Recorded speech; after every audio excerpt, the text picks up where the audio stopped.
আসসালামু আলাইকুম। কেমন আছেন সবাই? আশা করি ভালো আছেন।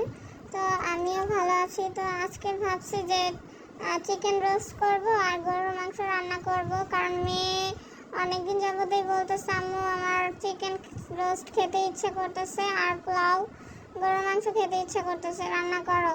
তো কি আর করার, বাচ্চার কথা তো ফেলে দেওয়া যাবে না। বাচ্চা যেহেতু বলে ফেলছে, তো বলার সাথে সাথেই মানে সব কিছু প্রসেসিং করে নিয়েছি।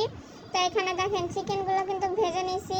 তো আমি কিন্তু সাদা চিকেন মানে মিষ্টি চিকেন রোস্ট করব, কারণ আমার মেয়ে ঝাল রোস্ট খেতে পারে না। এর জন্য সাদা আর কি মিষ্টি চিকেন রোস্টটা করে ফেলছি।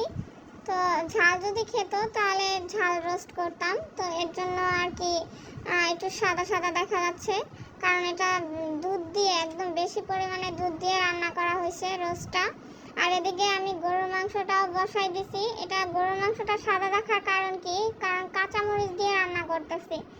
আর মাশাআল্লাহ দোনোটা রান্নাই অনেক মজা হয়েছিল, অনেক মজা হয়েছিল।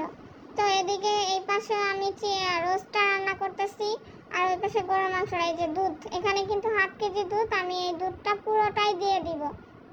আর দুধ মানে রোস্টে মানে নিজে রোস্ট কিন্তু অনেক রকমের করে রান্না করা যায়। তো আমি আমার মতো করে রান্না করতেছি।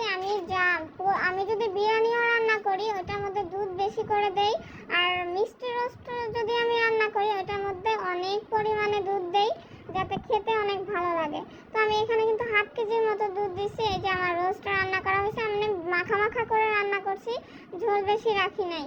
তো এই যে দেখেন কালারটা কিন্তু অনেক সুন্দর আসছে, কি বলবো, খেতেও অনেক মজা হয়েছিল। আমরা 2 দিন বসে খাইছি, কি বলবো।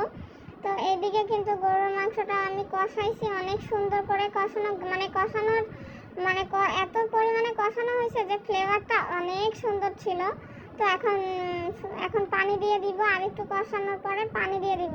তো অনেক কষানোর পরে পানি দিয়ে রান্না বান্না করা শেষ হয়ে গেছে। এই যে দেখেন ফাইনাল লুকটা